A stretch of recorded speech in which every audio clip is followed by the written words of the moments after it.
और मेरे भाई रूस जाके फंस चुके हैं। अब इनसे बातचीत नहीं हो रही है।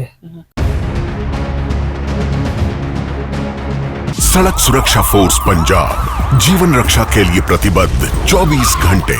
मात्र 1 साल में सड़क दुर्घटना में होने वाली मृत्यु में लगभग 50% की कमी।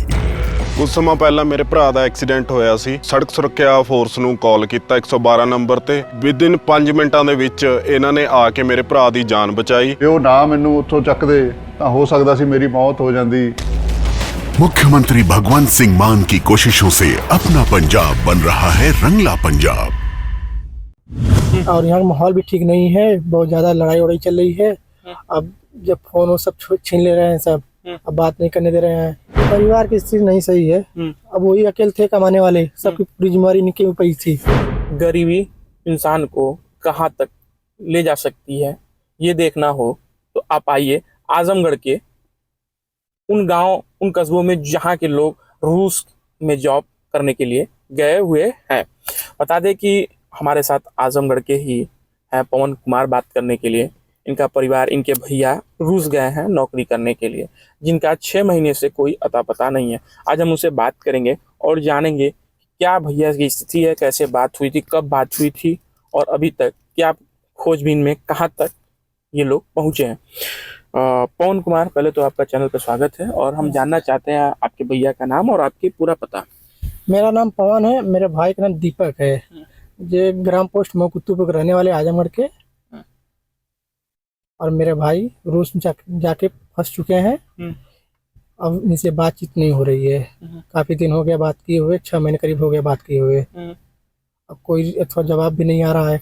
क्या कैसे एमएसी बात होती है तो एमएसी वाले कहते हैं कोई अभी जानकारी नहीं है, हमें प्रक्रिया चल रही है, छानबीन हो रहा है, जैसे भी खबर मिलेगी हम आपको बता देंगे। अभी तक कोई रिस्पांस नहीं हुआ। कंप्लेन भी इधर उधर हुआ था, गृह मंत्रालय के पास भी एप्लीकेशन दिया गया था, विदेश मंत्रालय में एप्लीकेशन दिया गया था, अभी तक कोई सुनवाई नहीं है। अच्छा, भैया से आपकी बात जब हुई थी आखिरी बार तो उन्होंने कुछ कहा था? हाँ, बोले थे कि बाबू हम सैलरी जा रही है पैसों से, और यहाँ का माहौल भी ठीक नहीं है, बहुत ज़्यादा लड़ाई वड़ाई चल रही है। अब जब फोन वो सब छीन ले रहे हैं सब, अब बात नहीं करने दे रहे हैं। अब कैसे भी चोरी छुपे बात कर रहे हैं आपसे। फोन मिला, वो भी हॉस्पिटल में आए थे चोटिल होके, तभी बात किए थे। फिर जब लास्ट दिन जब हॉस्पिटल से अथवा डिस्चार्ज जब जा रहे थे ड्यूटी, तब बात किए थे लास्ट बेर। तब से बात नहीं होगी। बता दें कि उनकी सैलरी कितना रही होगी?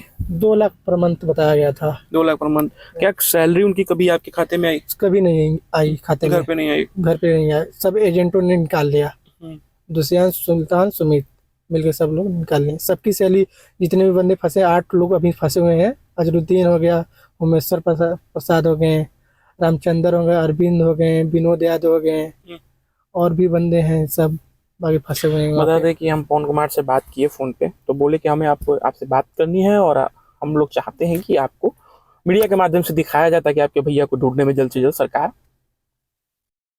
आपकी मदद करे।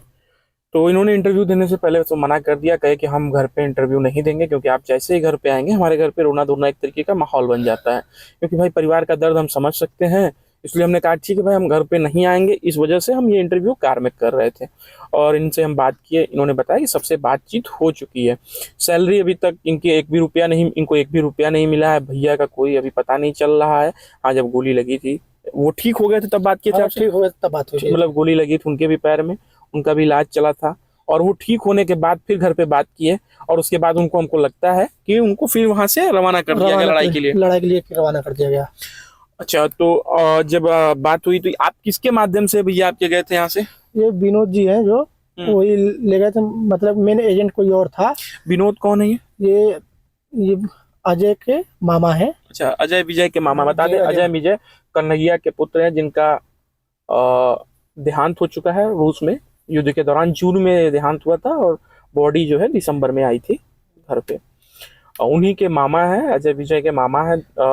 क्या नाम बताया आपने उनका? विनोद यादव के ही माध्यम से दीपक भी गए थे। और जबकि विनोद भी वहाँ जाके फंस चुके हैं वहाँ पे। अब इनको भी फंसा दिया गया है। मेन एजेंट सुमित, दुष्यंत, सुल्तान, मेन एजेंट ये सब हैं। बस इनको बिचवाई कर दिख के ले गया, बच्चों को बुलाया गया सबको। सुमित और दुष्यंत? सुल्तान।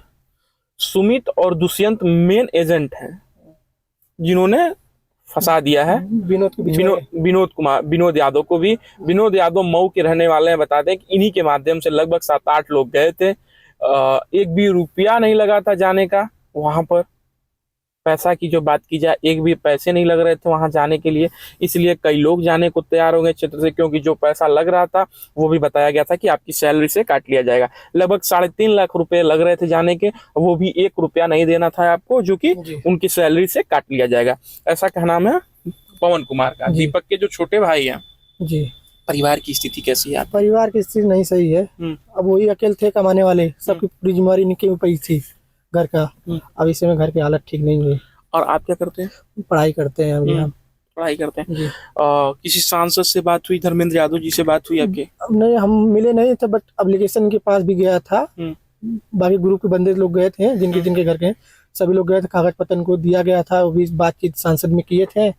अभी तक कोई सुनवाई भी नहीं हुई। इसकी बात संसद में भी हुई थी? जी, संसद में बात उठ चुकी है इसकी बात, बट कोई प्रक्रिया भी चल नहीं रही है। कहाँ है कहाँ नहीं, कोई जानकारी नहीं है। और कम से कम बात भी हो जाती भाइयों से, जितने भी भाई फंसे वहाँ पे, तभी कुछ तसल्ली मिल जाती है कि हाँ कि नहीं है। कोई सुनवाई जानकारी नहीं है जी।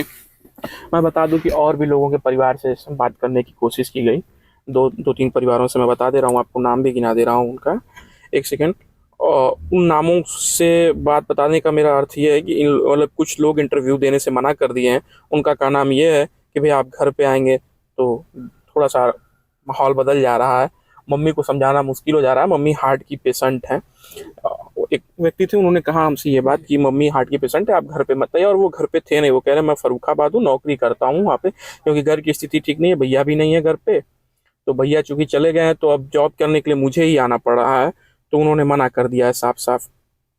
वो रहने वाले थे देवारा करखिया, एक जगह पड़ती है आजमगढ़ में, महरौड़े के पास। अरविंद नाम है, लेकिन इनको भी जानकारी है। अरविंद नाम है जो मरौड़े के हैं। अरविंद है, विनोद है, अजरुद्दीन है, उमेश्वर प्रसाद है, रामचंद्र है। इतने लोग हैं मरौड़े के? नहीं, मतलब आजमागढ़ के सब है। अरविंद कुमार है जी, और रामचंद्र हैं। इतने लोग फंसे हुए हैं वहाँ जाके। अभी मरौड़े के रहने वाले। कोई बातचीत इन लोगों से नहीं, सब लोग परेशान हैं। मना कर रहे हैं जी। अगर आप आखिरी बात सरकार से कहना चाहेंगे? सरकार से वही बात कहने की, जल्द से जहाँ भी हों सारे बंदे, सबको वापस बुलाया जाए। और वही सरकार से निवेदन है। दुष्यंत कुमार को लेकर आप कुछ कहना चाहेंगे? हाँ, दुष्यंत कुमार, सुल्तान और सुमित को वही सरकार से निवेदन, इन लोगों के ऊपर जा कार्रवाई की जाए, और जो भी धांधली की है आगे किसी बंदे के साथ ऐसा ना कर पाए कभी।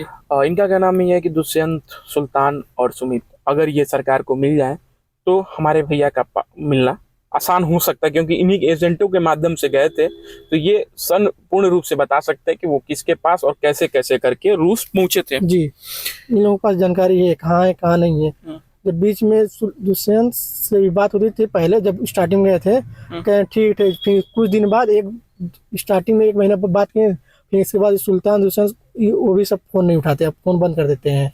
कहते हैं हमें इससे कोई मतलब नहीं है। सुल्तान, दुष्यंत का कुछ आपके पास डॉक्यूमेंट है जिससे ट्रेस करने में आसानी हो? डॉक्यूमेंट नहीं इन लोगों का मेरे पास। इन लोगों की कंपनी या एजेंट कंपनी का नाम कुछ? कंपनी मुझे नहीं पता, बट दिल्ली में ऑफिस थी इन लोगों की। कहाँ दिल्ली में? कुछ जगह दिल्ली में ऑफिस, मुझे ये इतनी जानकारी नहीं है। इसकी जानकारी नहीं है। अगर जानकारी लेने की कहूँ तो क्या आप मुझे प्रोवाइड करा देंगे जानकारी? जी, अजय के पास इसकी जानकारी थी, इनकी ऑफिस की। जो मेरा एजेंट था, इसकी ऑफिस के अजय के पास जानकारी थी। अजय गए थे पासपोर्ट लेके, दिए थे, तो इसके पास जानकारी है ऑफिस कहाँ है कहाँ नहीं, ये जानते हैं। रूस यूक्रेन की लड़ाई चल रही है। रूस यूक्रेन का जंग है। यह जो जंग है, इनका अपने प्रतिष्ठा, अपने मान के लिए लड़ रहे हैं ये लोग, अपने लड़ रहे हैं। अब इनकी लड़ाई इस हद तक बढ़ गई है कि रूस चाहता है कि हमारे लिए कोई भी लड़े, बस हम इस जंग को जीत लें। रूस की इसी नीयत से बुलाया गया था भारतीयों को, जो कि नौकरी के लिए बुलाया गया था, और वहां पर ला करके युद्ध में इन्हें झोंक दिया गया केवल 1 महीने की ट्रेनिंग पर।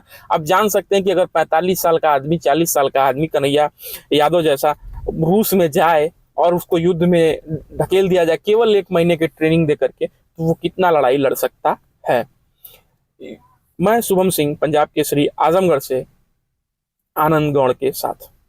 हमसे जुड़े रहने के लिए हमारे YouTube चैनल को सब्सक्राइब करें और नई वीडियो की नोटिफिकेशन के लिए बेल आइकॉन को दबाएं। अगर आप ये वीडियो Facebook पर देख रहे हैं तो लाइक जरूर करें और ज्यादा से ज्यादा शेयर करें। धन्यवाद।